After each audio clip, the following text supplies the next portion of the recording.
My mother was picking paint colors while telling me to pack my things. I thought she was joking. I actually laughed. No one else did. "Pack your things," she said again, calm, focused, like this mattered more than anything else in the room. I looked around. My room. The walls I painted myself. The cracked window I fixed when no one else would. The mirror I saved for months to buy, now pushed against the wall like it was part of a display. My sister was standing in the center of it, spinning, holding her dress out. "Do you think this will look good with fairy lights?" She wasn't even looking at me. My father didn't either. He was on his phone, scrolling, zooming, comparing ideas. Like this was some kind of project. Like I wasn't standing right there. I waited for someone to stop. For someone to say this had gone too far. No one did. Then my mother said it. "Your sister needs the room." That's when the silence changed. Not louder, heavier. I looked at my bed. My suitcase was already open, half full. Like part of me had seen this coming before I was ready to admit it. "Where am I supposed to go?" I asked. She didn't even turn around. "You're 18. A pause, then "Figure it out." That was it. My father reached into his wallet, pulled out a few bills, and handed them to me like it was enough to settle everything. $40. I didn't take it at first. He just held it there, waiting, so I took it. And a minute later, the door closed behind me, not slammed, not dramatic, just closed, like I had already stopped being part of that house. That night, I ended up on someone else's couch. Not because I had a plan, but because I didn't have anywhere else to go. And lying there, staring at a ceiling that wasn't mine, I realized something. Not anger. That would have been easier. This was something else, something quiet, something that didn't need them anymore. Because they thought they were making space for her, they didn't realize what they had just created. The first night, I didn't sleep. The second night, I realized no one was coming to fix this. Morgan's house was warm. Too warm. Her mom kept asking what I needed. Food, blankets, space. I didn't know how to answer that. So I said, "I'm fine," and left before I got used to it. That's how it started. A diner, night shifts, no questions, grease on the floor, orders shouted too fast to think. People who didn't look at you unless they had to. I liked that. It meant I didn't have to explain anything. During the day, I slept in a basement with 2 strangers. The mattress dipped in the middle. If I didn't stay on the edge, I'd wake up on the floor. The light never turned off. After a while, neither did my eyes. My sketchbooks stayed under my pillow, not for comfort, so no one could take them.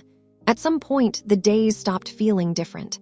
Only quieter, only smaller, but sometimes my phone would light up. A message, "Hope you're okay." Then a picture, my room, not mine anymore, covered in lights.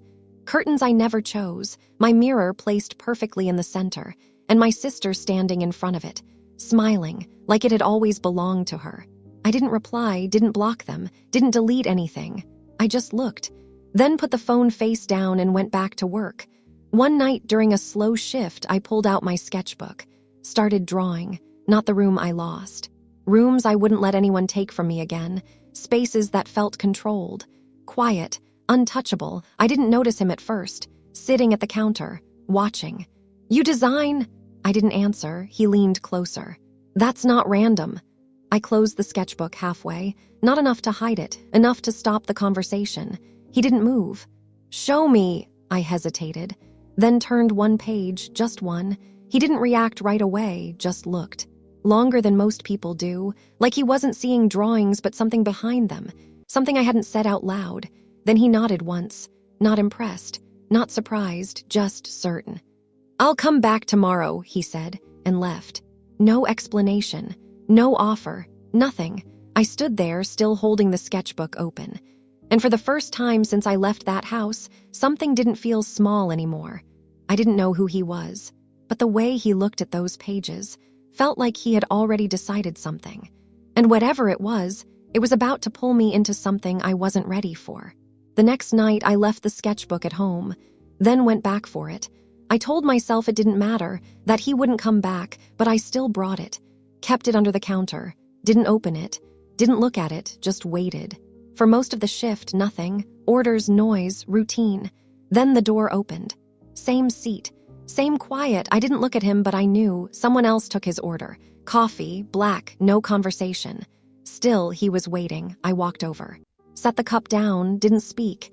He glanced at me, then at the counter. "Did you bring it?" I hesitated, then reached under the counter, pulled it out. Didn't hand it to him, just held it. He didn't reach for it, like it wasn't his to take. "Open it." I flipped to the middle, not my best, just enough. He leaned forward, silent, focused. "Why this layout?" I wasn't expecting that. "At night, smaller spaces feel tighter. This keeps the center open." A nod. "Show me one more." Page after page. No compliments, no reactions, just questions about light, flow, movement, things I had never said out loud. At some point, I stopped checking where I was, stopped thinking about the diner. About the noise, it was just the pages and him. Then he closed the sketchbook mid-sentence. "That's enough." I blinked. He reached into his coat, pulled out a card, set it on the counter, didn't even look at me. "I have a space." A pause. "It's empty." Another. "I want to see what you do with it." I didn't touch the card. "Why me?" Now he looked at me, direct, steady. "Because you don't design for people." A beat. "You design for what they're trying to feel." Silence. Then he stood, left the coffee unfinished, and walked out. I stayed there staring at the card, didn't pick it up, because I already knew the second I did this stopped being about survival. I left the card on the counter, picked it up after my shift ended, turned it over. No logo, no name, just an address, and a time. I stood outside longer than I should have. Old building, half finished. No sign, one light on inside. I checked the card again. Same place, so I walked in, dust, paint, exposed wiring. The space didn't feel empty, just wrong, dead corners, no flow, no center. And in the middle of it, he was there. "You came." I didn't answer. I looked around instead. "You said it was empty." "It is." I shook my head. "No, it's already filled." A pause, with bad decisions, a slight shift. "Good." He stepped aside. "Show me." No walkthrough, no instructions, nothing, just fix it. "This isn't paper anymore," I said. He didn't react. "I want to see how you think when no one helps you." Silence. "I'll be back in an hour." Then he left, just like that. I stood there alone in something that wasn't mine. And this time, getting it wrong meant something. I walked the space slowly, not guessing, looking at the light, at the lines, at how everything sat where it didn't belong. Then I stopped. Center of the room, and once I saw it, everything else looked wrong. I picked up a piece of chalk, drew one line, then another, cutting through what didn't work, shifting the flow, breaking the layout, rebuilding it right there on the floor. It wasn't perfect, but it was clear. And for the first time, I wasn't reacting. I was deciding. When he came back, he didn't speak, just looked down, at the lines, at what I changed. Long silence. "Why did you move the center?" "Because it wasn't supposed to be there." Another pause, then a single nod, no approval. No reaction, just understood. Then he said it. "If you do this," a beat, "you don't get to stop halfway."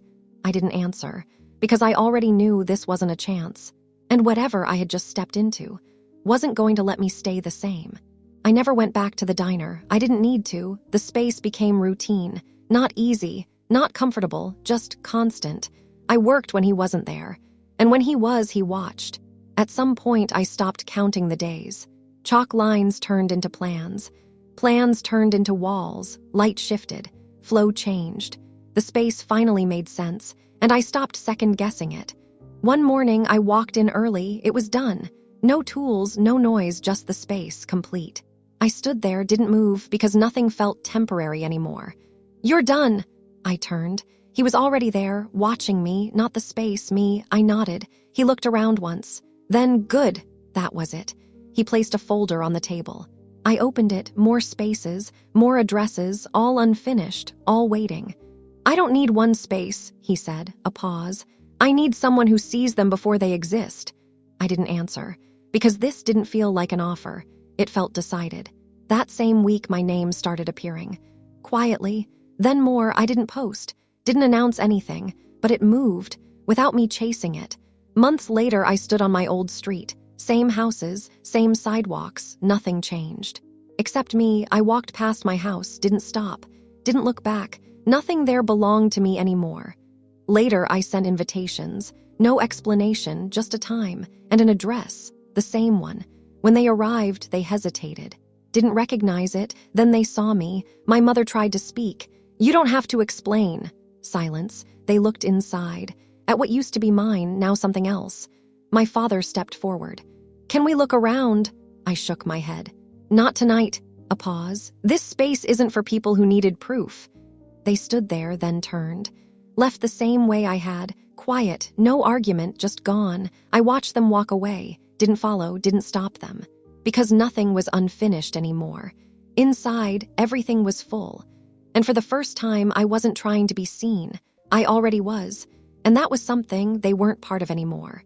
Please subscribe to our channel and tell us in comments from where are you watching this video.